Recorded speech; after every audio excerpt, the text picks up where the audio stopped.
In my last video of the 2022 Polygon Siskiyou D6, I spent 10 hours on the bike in stock form to determine its level of capability. It turns out the bike could handle almost anything I threw at it. So it goes without saying, I probably won't have to upgrade it much, right? Well, if that's your thought process, then you haven't been around this channel very long. Historically, I love to find the potential of every mountain bike chassis I come into contact with. Although this particular build isn't as prestigious as past endeavors, I definitely didn't skimp out. In fact, I took advantage of clearances all over the internet to max this bike out with as little money as possible. So let's see how it went.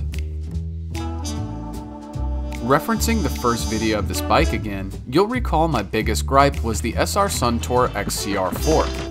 Luckily, it turns out that last generation RockShox Pike Selects are still floating around as new old stock, so that's what I decided to purchase. I scored a 130mm version for a whopping $430 when it usually retails for around $715. This new Pike eliminated stiction, lateral flex, as well as a big chunk of weight.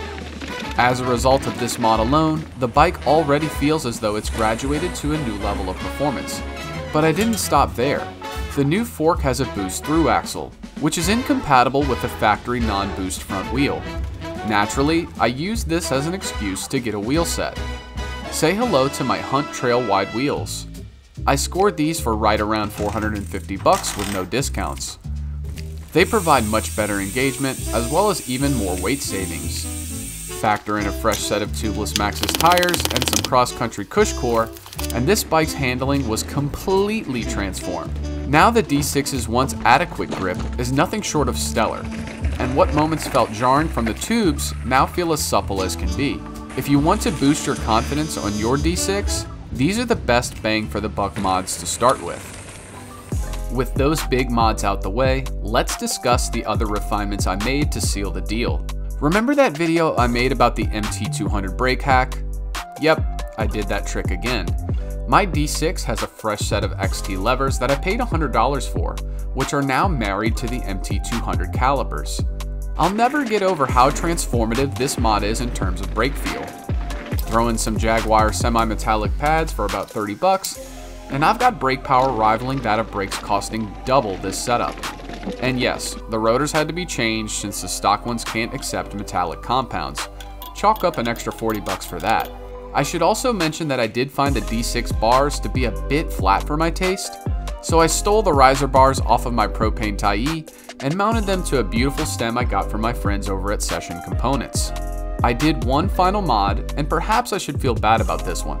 I swapped shocks with my wife, who rides a D7, and completed my full RockShox Select suspension setup.